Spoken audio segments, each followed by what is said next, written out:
Bab 23. Rea merasa gelisah. Dia berusaha menghubungi adiknya sejak tadi, tapi tidak tersambung. Padahal Rea ingin tahu bagaimana kondisi sang ibu. Kenapa nomor Mea tidak aktif sih?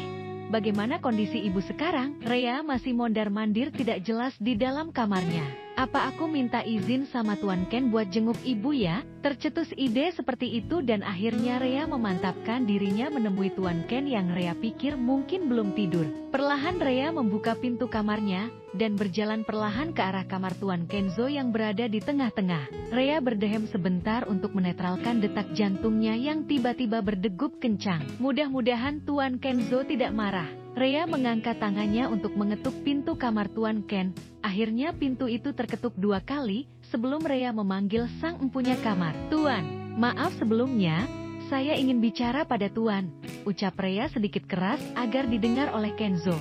Tapi setelah beberapa detik masih tidak ada jawaban. Apakah Tuan Ken sudah tidur? Tapi ini masih jam 8 malam. Belum waktunya tidur untuk Tuan Ken. Batin Rea bertanya-tanya. Akhirnya dia urungkan niatnya malam ini. Berharap jika besok dia bisa mendapatkan izin. Rea memutuskan untuk pergi ke dapur.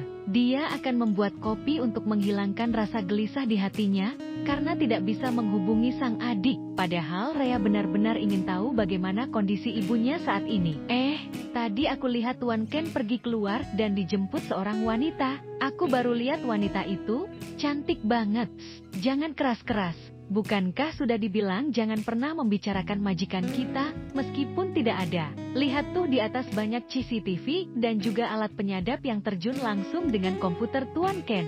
Jadi sekarang tutup mulutmu, kalau tidak ingin dipecat. Rea mendengar bisik-bisik itu, tidak jelas memang, tapi Rea mendengar dengan baik. Dan dari itu dia tahu, jika Tuan Ken ternyata sedang tidak ada di rumah. Jadi Tuan Ken pergi bersama wanita. Siapa ya? Kenapa aku nggak suka mendengarnya? Rea memukul keningnya, mencoba untuk menjadi waras lagi, karena tiba-tiba pikirannya jadi error. Itu bukan urusanku, terserah Tuan Ken mau pergi dengan siapa.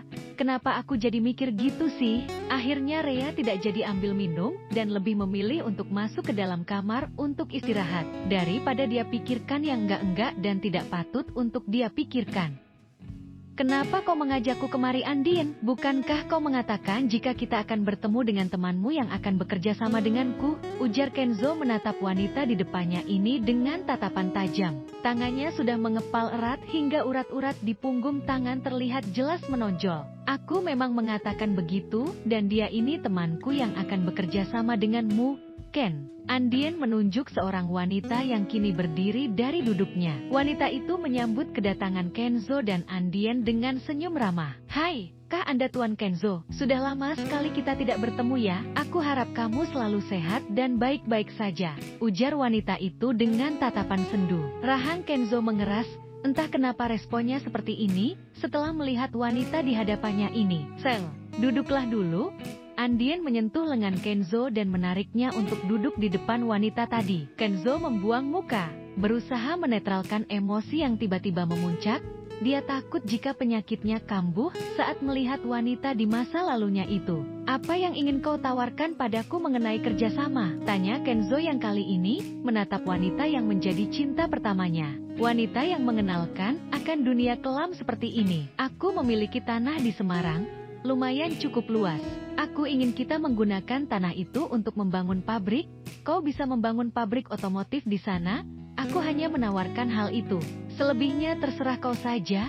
Aku juga tidak akan memaksa," jawab wanita itu lembut. Masih sama seperti dulu. Kenzo merasa tidak pernah ada yang berubah dengan wanita itu. Ya, dia adalah Larasati Anjani. Wanita yang meninggalkan Kenzo begitu saja, dan sekarang kembali dengan rasa tidak bersalahnya. "Lalu, apa untungnya buatku? Aku bisa membeli tanah dimanapun aku mau dan bahkan aku bisa membeli tanah di luar negeri, di mana di sana bakal menguntungkan untukku. Sekarang aku bertanya padamu, di mana letak keuntunganku jika aku membangun pabrikku di atas tanah milikmu?" Anjani langsung menunduk ketika Kenzo mengatakan hal itu, sambil menatapnya tajam. Wanita itu juga tidak akan mau bertemu dengan Kenzo lagi kalau tidak terdesak. Dia bahkan tidak pernah memikirkan jika tanggapan Kenzo akan seperti ini. Apakah pria itu masih memiliki dendam dan kemarahan untuknya? sehingga yang dilihat Anjani hanyalah sebuah mata menyala penuh kebencian. Aku memang tidak akan bisa memberikan banyak untung,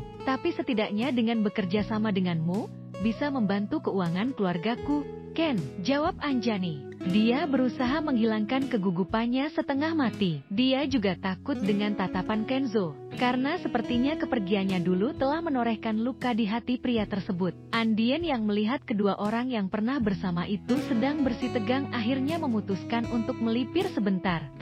Aku mau ke toilet dulu, ujar Andien yang kemudian berdiri dari duduknya dan berjalan cepat ke arah kamar mandi. Duh, sebenarnya ini bukan ide yang bagus, karena aku memilih membantu Anjani, tapi melihat keadaan wanita itu yang sangat membutuhkan Kenzo, aku jadi tidak tega, gumam Andien saat sudah masuk ke dalam toilet. Andien adalah sahabat Kenzo dan Anjani. Wanita itu mengetahui bagaimana kisah perjalanan cinta keduanya, hingga sampai Anjani memutuskan untuk pergi meninggalkan Kenzo. Entah alasannya apa, Andien juga tidak tahu. Ken, maaf.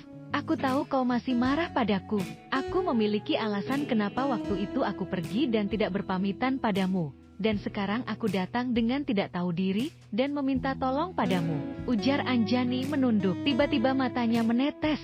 Dia tidak bisa untuk tidak menangis kali ini. Anjani merasa begitu bersalah pada Kenzo. Dia ingin meminta maaf dan menceritakan semuanya. Tapi Anjani tidak bisa. Dia tidak bisa menceritakan alasan apa dan kenapa dulu meninggalkan Kenzo. Sedangkan Kenzo sendiri masih terdiam tanpa mau menatap ke arah Anjani. Kenzo meraba hatinya sendiri. Apakah dia masih memiliki rasa terhadap wanita di depannya ini? Kenzo tersentak ketika tangannya digenggam oleh wanita itu. Anjani yang melihat hal itu pun langsung melepaskan pegangan tangannya. Nanti kau bisa bicarakan dengan sekretarisku? Aku harus segera pulang, seseorang sedang menungguku.